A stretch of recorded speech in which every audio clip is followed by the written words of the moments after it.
Times of Tamil Nadu நேயர்களுக்கு வணக்கம். சமீபத்தில் பார்த்தீங்கன்னா நியூஸ் 7 தொலைக்காட்சியுடைய பத்திரிகையாளர் ஒருவரை ஒரு கொடூர கும்பல் கொடூரமான முறையில் தாக்குதல் நடத்தினாங்க. அதுக்கு நம்ம தமிழக முதல்வர் என்ன நடவடிக்கை எடுத்தார் அப்படின்றத பற்றி நம்ம பார்க்க போகிறோம். நீங்கள் அந்த செய்தியை கேள்விப்பட்டிருப்பீங்க நான் நம்புகிறேன். ஆமாம், முழுசாக பார்த்துருப்பீங்க. நீங்களே இந்த டிஸ்கஷன் பண்ணியிருந்தீங்க. ஸோ இதை நீங்கள் எப்படி பார்க்குறீங்க, அதுலேருந்து ஸ்டார்ட் பண்ணிடலாம்.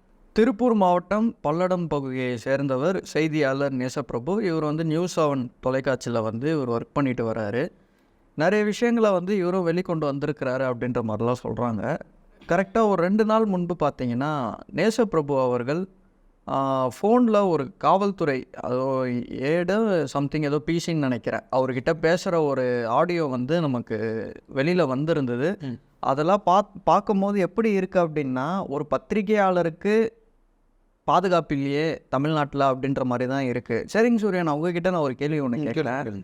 தமிழகத்தில் பத்திரிகையாளர்களுக்கு பாதுகாப்பு இருக்குது அப்படின்றத நீங்கள் நம்புறீங்களா? இல்லை, இப்போ சமீபத்தில் நடந்த இந்த விஷயத்தை மட்டும் வச்சு சொல்லாமல் எல்லா விஷயம் நம்ம சபீர் அகமது உங்களுக்கு ஆமாம், உங்களுடைய நண்பர் தான் அவருக்கு கூட இடையிலேருந்து திமுகவில் கூட கொலை மிரட்டல்லாம், அதாவது ட்விட்டர்லேயே போட்டுட்டு இருந்தானுங்க. அதை பார்த்தேன் நான். ஸோ பத்திரிகையாளர்களுக்கு பாதுகாப்பு இல்லாத சூழல் தான் தமிழ்நாட்டில் இருக்குது அப்படின்றத நான் புரிஞ்சுக்கிறேன். இது அதை மட்டும் வச்சு நீங்கள் கன்க்ளூஷனுக்கு வரக்கூடாது. நீங்கள் பத்திரிகையாளர் யாராவது ஒரு விஷயத்தை எக்ஸ்போஸ் பண்ணுறாங்க அப்படின்னாவே இந்த திமுகவை சேர்ந்தவர்கள் அவர்களை எந்த அளவுக்கு இழிவாக திட்ட முடியுமோ அந்த அளவுக்கு பேசிகிட்டு இருக்கிறாங்க. அதையும் நீங்களும் பார்த்துட்டு தான் இருக்கீங்க. இப்போ திருப்பூர் மாவட்டத்தில் நடந்த இந்த ஒரு இன்சிடென்ட் பார்த்தீங்க அப்படின்னா, நேசப்பிரபு அப்படின்றவர் முன்னாடியே ஃபோன் பண்ணி சம்மந்தப்பட்ட காவல்துறை அதிகாரிகிட்ட இன்ஃபார்ம் பண்ணுறாரு. சார், இந்த மாதிரி என் உயிருக்கு ஆபத்து இருக்குது, என்னை ஒரு 3 பேர் ஒரு பெரிய கும்பலே என்னை ஃபாலோ பண்ணிட்டு வராங்க, எனக்கு என்ன பண்ணுறதுன்னு தெரில அப்படின்னு. உடனே அந்த சம்மந்தப்பட்ட அந்த நபர் என்ன சொல்லுவார்னா, இந்த தகவலை நான் இமீடியட்டாக இன்ஸ்பெக்டர்கிட்ட பாஸ் பண்ணுறேன் அப்படின்றத அவரு சொல்லாமல் அவர் என்ன சொல்லுவார்னா, இன்ஸ்பெக்டர் நம்பர் உங்களுக்கு அனுப்புகிறேன், நீங்கள் ஃபோன் பண்ணி பேசுகிறீங்களான்ற மாதிரி கேட்டிருப்பாரு. அதில் இப்படிலாம் பண்ணக்கூடாது இல்லையா? பண்ணக்கூடாதுங்க. அதுவும் என்ன சொல்லுவார்னா, நீங்கள் போலீஸ் ஸ்டேஷன் வந்துருங்க, நாங்கள் பாதுகாப்பு தரோம் அப்படின்னு சொல்லுவார். ஏங்க, போலீஸ் ஸ்டேஷனுக்கும் அவருக்கும் எங்கேயோ ஒரு டிஸ்டன்ஸில் இருந்து தான் அந்த நபரே உங்களுக்கு ஃபோனில் கான்டாக்ட் பண்ணுறாரு. போலீஸ் ஸ்டேஷன் பக்கத்தில் இருந்தால் அவரே உங்களுக்கு ஃபோன் பண்ண போகிறாரு. சரிங்களா? பிறகு என்ன நடந்தது அப்படின்னா, அந்த ஃபோன் பேசிகிட்டே இருக்கிறாரு. அந்த காவல் அதிகாரிகிட்ட பேசிகிட்டே இருக்கும்போது இவரை எந்த கும்பல் வெட்டணும் அப்படின்னு சொல்லிட்டு சுற்றிட்டு இருக்கோம். அந்த கும்பல் இனோவா காரு, அப்புறம் ஒரு 2-3 வண்டி பேர்லாம் சொல்லியிருப்பார். ஐயோ சார் வந்துட்டாங்க சார், என்னை திருப்பி வந்துட்டாங்க சார், என் உயிருக்கு என்ன ஆக போகுதுன்னே தெரில அப்படின்ற மாதிரிலாம் ஆடியோ பேசியிருப்பேன். அந்த ஆடியோ நீங்கள் போடுங்க இந்த வீடியோவில், அப்போ தான் பார்க்குறவங்களுக்கு புரியும். சொல்லுங்களா? சார் இருக்குங்க சார், இப்போ கூட்டு பேசிடுங்க. அவட்ட பேசிருங்க. நான் சார் வந்துட்டானுங்க சார். என்ன சொல்றீங்க? வர ஸ்டேஷனுக்கு வரேன் சார், கொஞ்சம் வாங்க சார். 5 காருங்க சார். சார் இங்க ஐயோ என்ன சொல்றீங்க? எங்க சார்? என்னங்க சார் லைவ் முடிஞ்சது. என்னங்க சொல்றீங்க? எங்க இருக்கீங்க? 5 காருங்க சார், இனோவா எட்டிகா. இந்த வந்து பாருங்க. பிறகு என்ன நடந்தது அப்படின்னா, கிட்டத்தட்ட ஒரு 60 இடத்துக்கு மேலே வெட்டு விழுந்தது. உயிருக்கு மிகவும் ஆபத்தான ஒரு சூழலில் தான் இவரை மருத்துவமனையில் அனுமதிச்சாங்க. பிறகு பார்த்தீங்கன்னா பல்வேறு தரப்பினர் இதற்கு கண்டன எதிர்ப்பும் தெரிவித்தாங்க. அண்ணன் சீமான் முதற்கொண்டு, பாஜகவின் மாநில தலைவர் அண்ணன் அண்ணாமலை அவர்கள் முதற்கொண்டு, எடப்பாடி பழனிசாமி அவர்கள் பலரும் இதற்கு ஒரு எதிர்ப்பு தெரிவித்தாங்க. இதற்கு தமிழக முதல்வர் ஒரு விஷயத்தை பண்ணியிருக்கிறாரு. என்ன சொல்கிறாருன்னா, ஒரு சிறப்பு நிகழ்வாக கருதி, எது சிறப்பு நிகழ்வு, அந்த சம்மந்தப்பட்ட அந்த நேசப்பிரபு அப்படின்றவர் ஒரு 60-65 இடத்துல வெட்டு வாங்கினது சிறப்பு நிகழ்வா இதில்? இல்லை, இது உண்மையாக அவர் அப்படி தான் சொல்லியிருக்காருன்றாங்க. ஏன்னா அந்த டிஐபிஆரில் ரிலீஸ் ஆன அந்த அறிக்கையை நான் படிக்கிறேன், சரிங்களா? திருப்பூர் மாவட்டம் பல்லடம் பகுதியை சேர்ந்த தனியார் தொலைக்காட்சி ஒன்றின் செய்தியாளர் திரு நேசப்பிரபு அவர்கள் நேற்று அடையாளம் தெரியாத சில நபர்களால் தாக்கப்பட்ட செய்தி கேட்டு மிகவும் வருந்தினேன். இவர் எல்லாத்துக்குமே இதே ஒரு ஃபார்மெட்டு தான் வச்சுருப்பார் போல். ஊடக செய்தியாளர் மீதான இந்த தாக்குதல் நிகழ்ச்சி மிகவும் கண்டனத்துக்குரியது. அதாவது யாருக்கு அவரே கண்டனம் தெரிவிச்சுக்கிறாரா? அவருக்கு அவரே கண்டனம் தெரிவிச்சுக்கிறார், அப்படி தானே? சரி, ஏங்க அவர் தாங்க முதல்வர், அப்போ யாருக்குங்க கண்டனம் தெரிவிக்கிறாரு? இப்போ கண்டனம் தெரிவிக்கலைன்னா ஏன் கண்டனம் தெரிவிக்கலன்னு கேள்வி வரக்கூடாதுல்ல? அதுக்கு கூட தெரிவிக்க. சரி, இப்போ கண்டனம் தெரிவிக்கிறார், யாருக்கு கண்டனம் தெரிவிக்கிறாரு? தமிழக காவல்துறைக்கு கண்டனம் தெரிவிக்கிறாரா? சரி, இந்த தாக்குதல் சம்பவத்தில் ஈடுபட்டவர்கள் யாராக இருந்தாலும் அவர்கள் மீது சட்ட ரீதியான கடும் நடவடிக்கை எடுக்கப்படும். சம்பவம் நடப்பதற்கு முன்பாக செய்தியாளர் திரு நேசப்பிரபு அவர்கள் காவல் நிலையத்தில் பாதுகாப்பு கோரியதன் மீது உரிய நடவடிக்கை எடுக்காத சம்பந்தப்பட்ட காவல் நிலைய ஆய்வாளர் உடனடியாக காத்திருப்போர் பட்டியலில் வைக்க மாண்புமிகு முதலமைச்சர் அவர்கள் ஆணையிட்டுள்ளார். மேலும் இதனை ஒரு சிறப்பு நிகழ்வாக கருதி, எது சிறப்பு நிகழ்வு? இந்த 65 இடத்துல உங்களுக்கு வெட்டு வாங்கினது வந்து உங்களுக்கு சிறப்பு நிகழ்வா?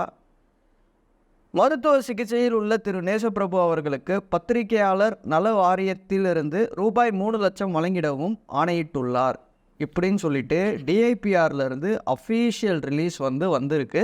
அதை முதல்வரே அவருடைய பக்கத்தில் போஸ்ட்டும் பண்ணியிருக்கிறாரு. ஏங்க அசிங்கமாக இல்லையாங்க? ஒரு டிஐபிஆர்லேருந்து ப்ரெஸ் ரிலீஸ் ஆகக்கூடிய ஒரு ஆர்டிக்கலில் இந்த மாதிரி ஒரு சிறப்பு நிகழ்வுனா என்ன? அது எனக்கு புரியல, அதுக்கு மீனிங்கு. எதுவும் எழுத்து பிள்ளைகளாக இருக்குது, அது எதுவும் விளக்கம் கொடுத்துருக்காங்களா? அது சொல்கிறேன். அதுக்கு பின்னணி என்ன அப்படின்னா, பொதுவாக பார்த்தீங்கன்னா இங்கிலீஷில் இந்த மாதிரியான வேர்டிங்ஸ் அனுப்புவாங்க டிஐபிஆருக்கு. இவங்க அதை அப்படியே தமிழில் டிரான்ஸ்லேட் பண்ணி அதை தான் அப்படியே டிஐபிஆரில் தமிழ் டிரான்ஸ்லேஷன் ப்ரெஸ் ரிலீஸ் இவங்க ரிலீஸ் பண்ணுறது. ரைட். இங்கிலீஷில் அனுப்பின வேர்டிங்கில் என்ன இருக்குன்னா, this should not be seated as a precedent, this should be treated as a special case. இதுக்கு தமிழ் விளக்கம் என்னன்றதையும் சொல்கிறேன் நான். இதை ஒரு முன்னுதாரணமாக கூறக்கூடாது, இது ஒரு சிறப்பு வழக்காக கருதப்பட வேண்டும். சிறப்பு வழக்கு சரிங்களா? வழக்குன்றதை இவங்க ஈவெண்ட்டுன்னு மாற்றி அதை நிகழ்வாக மாற்றிட்டாங்க. ஓகே.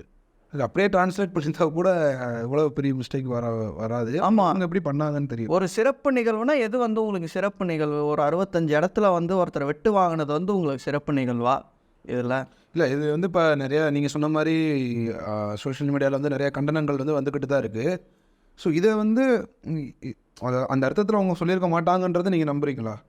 இந்த சிறப்பு நிகழ்வுன்றது தெரியாமல் சொல்லி ஏங்க இது ஒரு சில்லி மிஸ்டேக்னே வச்சுக்கோங்க. டிஐபிஆர்லேருந்து ரிலீஸ் ஆகக்கூடிய ஒரு ஆர்டிக்கலை படித்து பார்த்துட்டு பண்ணணுமா கூடாதா? ஆமாம், யாருக்குமே அறிவில்லையாங்க கவர்மெண்ட்டில். இது முதல்வர் அவருடைய பக்கத்துலேயே பகிர்ந்திருந்தார். அவரும் படிக்காமல் விட்டது மிகப்பெரிய தவறு. அவர் எதை படிச்சிருக்கிறார் சொல்லுங்கள்? நேற்று நான் ட்விட்டரில் பார்க்கும்போது பாஜகவை சேர்ந்த அண்ணன் தான் கேஆர் வெங்கடேஷ் அவர்கள் ஒரு ட்விட் ஒன்று போட்டிருக்கிறாரு. சமீபத்தில் அவருடைய பிரதரை மர்டர் பண்ணிட்டாங்க பாடியநல்லூரில். அடுத்து இவரை தான் பண்ண போகிறாங்க அப்படின்ற மாதிரி ஒரு தகவலில் இவர் கிடைக்கிது. இவர் போயிட்டு டிஜிபி முதற்கொண்டு எல்லா உயர் அதிகாரிகளுக்கும் இவர் போயிட்டு மனு கொடுத்துருக்கிறாரு. போலீஸ் பாதுகாப்பு கேட்குறாரு. இதில் என்ன தப்பு? அவருக்கு இப்போ பாதுகாப்பு கொடுக்கலாமா கொடுக்கக்கூடாதா? இல்லை, ஒருத்தவங்களோட உயிருக்கு அச்சுறுத்தல் இருக்குது அப்படின்னா போலீஸ் பாதுகாப்பு கண்டிப்பாக கொடுக்கும். இது வரைக்கும் கொடுக்கலங்க. என்ன ரீசன் சொல்கிறாங்க அப்படின்னா, பாடியநல்லூரில் ஒரு என்கவுண்டர் ஒன்று நடந்தது. அந்த நபர்கள் தான் பார்த்திபன் அவர்களை மர்டர் பண்ண அக்யூஸ்டுங்க. அவங்களெல்லாம் என்கவுண்டர் பண்ணதுக்கு திரு கேஆர் வெங்கடேஷ் அவர்கள் தான் பணம்லேருந்து எல்லாமே கொடுத்துருக்கிறாரு அப்படின்ற மாதிரி ஒரு குற்றச்சாட்டு. அதாவது அவருடைய அண்ணனுடைய மரணத்துக்கு காரணமானவர்களை என்கவுண்டர் பண்ணுறதுக்கு இவர் காவல்துறைக்கு பணம் கொடுத்து செட் பண்ணாரு. ஆமாம், அப்படின்றது அவருடைய வாதம். ஆமாம், அவருடைய வாதம். இதை காவல்துறை இதை அப்படியே நம்புது. இது வரைக்கும் இவருக்கு பாதுகாப்பு கொடுக்கலாங்க. அதுக்கு இன்னொரு காரணம் என்ன அப்படின்னா, இவர் பிஜேபியில் இருக்கிறாரு அப்படின்றதையும் ஒரு காரணமாக சொல்கிறாங்களாம். இதை நான் சொல்லலை, அவரே அவருடைய ட்விட்டர் பக்கத்தில் போட்டிருக்கிறாரு. நான் பிஜேபியில் இருக்கிறேன் அப்படின்றதுக்காக எனக்கு போலீஸ் பாதுகாப்பு கொடுக்க மாட்டாங்க. என் பகுதியை சேர்ந்த ஒரு திமுக காரர் ஒருத்தர், அவருக்கு எந்த ஒரு அச்சுறுத்தலுமே கிடையாது, ஆனால் அவருக்கு போலீஸ் ப்ரொடெக்ஷன் இருக்குது. அப்போ இதை எப்படி ஏற்றுக்க முடியும்? இதை முன்கூட்டியே அவர் சொல்கிறாரு, என்னை எந்நேரமும் அவங்க கொலை பண்ணுவாங்க, எனக்கு அந்த அச்சுறுத்தல் இருக்குது, எனக்கு போலீஸ் ப்ரொடெக்ஷன் கொடுங்கன்னு கேட்குறாரு. அப்போ நீங்கள் கொடுக்கல அப்படின்னா உங்களை என்ன சொல்கிறது இந்த அரசாங்கத்தை? இப்போ ஷவுக்கு சங்கர் அவர்கள் சொன்ன அந்த ஒரு வாதத்தை மட்டும் வச்சு இவங்க கொடுக்கலையா? இல்லாட்டி வேறு எதுவும் ரீசன் கூட இருக்கலாம்ல? இவர் சொன்னதை மட்டும் வச்சு கொடுக்க மாட்டாங்கன்றது எப்படி? சரி, வேறு என்ன ரீசனு சொல்லுங்கள். நான் அதான் தெரியல, நான் சும்மா கேட்குறேன். ஏன்னா இது எப்படின்னா அவர் சொல்கிறாரு அப்படின்றதுக்காக காவல்துறை அப்படியே எடுத்துக்கிட்டு இதை பண்ணுவாங்க. ஏங்க அவங்க பிரதரை ரீசெண்டாக மர்டர் பண்ணியிருக்கிறாங்க. அடுத்து த்ரெட் இவருக்கு இருக்குன்றதை இவரே சொல்கிறாரு.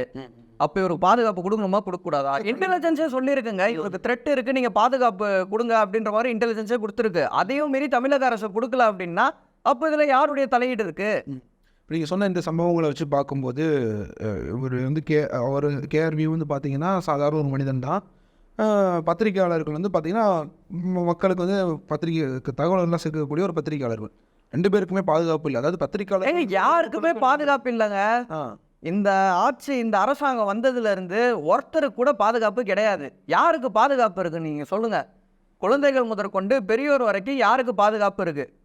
இப்போ சமீபத்தில் கூட கன்னியாகுமரி மாவட்டத்தில் வந்து நாம் தமிழர் கட்சியினுடைய நிர்வாகி கூட படுகொலை ஆமா ஆமா சேவியர் அவர்கள். ஜேவியர் அவர்கள், அவருக்கு இன்னும் கண்டனங்கள் போய்கிட்டு தான் இருக்குது. அந்த சம்பவம் முடியிற அந்த அந்த பிரச்சனை வந்து இன்னும் கொஞ்சம் கூல் டவுன் ஆகிறதுக்கு முன்னாடியே இப்படி ஒரு சம்பவம் நடந்திருக்கிறது வந்து எல்லாருக்குமே ஒரு அதிர்ச்சியை ஏற்படுத்தியிருக்கு. இது குறித்து வந்து பத்திரிகையாளர்கள் சங்கம், அதாவது அந்த பத்திரிகை மீடியாவில் இருக்கக்கூடியவங்கலாம் மற்றவங்களாம் என்ன கருத்து சொல்கிறாங்க? கண்டனம் தெரிவிச்சிருக்காங்களா? எல்லாருமே கண்டனம் தெரிவிக்கிறாங்க. குறிப்பாக நியூஸ் 7ல இருந்து அவங்க ஆஃபீஸ் முன்னாடியே வந்து நேற்று ஃபுல்லாக ஏதோ போராட்டம்லாம் பண்ணியிருக்கிறாங்க போல், சம்மந்தப்பட்ட நபர்களை கைது பண்ணணும் அப்படின்னு சொல்லிட்டு. பிறகு ஒரு 2 பேர் வந்து இது வரைக்கும் பிடிச்சிருக்கிறாங்க. மீதி பேரை வந்து நாங்கள் தேடிட்டு இருக்கிறோம் அப்படின்ற மாதிரி ஐஜி அவர்கள் வந்து சொல்லியிருக்கிறாங்க. இன்னொரு முக்கியமான கொஸ்டின் என்னன்னு பார்த்தீங்கன்னா, இதுக்கு வந்து தமிழக முதல்வர் வந்து நடவடிக்கை எடுத்திருக்காரு அப்படின்ற செய்தி வந்துச்சு. ஏங்க நீங்கள் நடவடிக்கை எடுக்கணும்னா திமுகவை சேர்ந்தவர்கள் மீது தாங்க நீங்கள் எடுக்கணும். ஆன்லைனில் ஒரு பத்திரிகையாளர் ஒரு விஷயத்த போடுறாங்க அப்படின்னா உங்கள் கட்சிக்காரங்க தானே.